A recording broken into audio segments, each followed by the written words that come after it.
మాట జీవము గలదయ్యా యేసయ్యా, నీ మాట సత్యము గలదయ్యా, నీ మాట మార్పు లేనిదయ్యా యేసయ్యా, నీ మాట మరచిపోనిదయ్యా, నీ మాట జీవము గలదయ్యా యేసయ్యా, నీ మాట సత్యము గలదయ్యా, నీ మాట మార్పు లేనిదయ్యా యేసయ్యా, నీ మాట మరచిపోనిదయ్యా.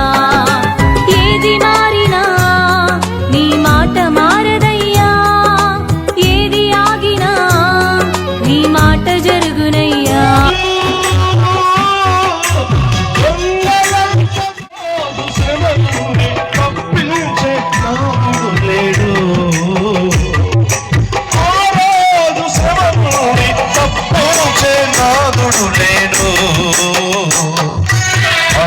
అదే ఆ రోజు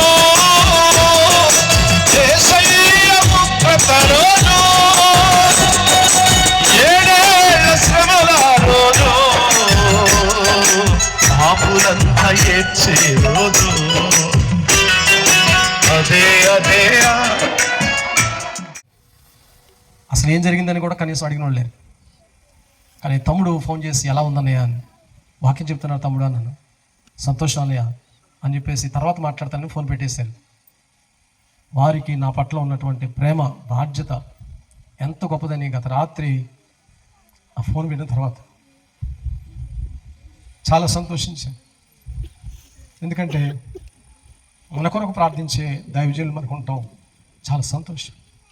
మళ్ళీ ఉదయాన్నే జాకబ్ జాన్ గారు ఫోన్ చేశారు, ఎలా ఉంది రాత్రి, ఏం జరిగిందని.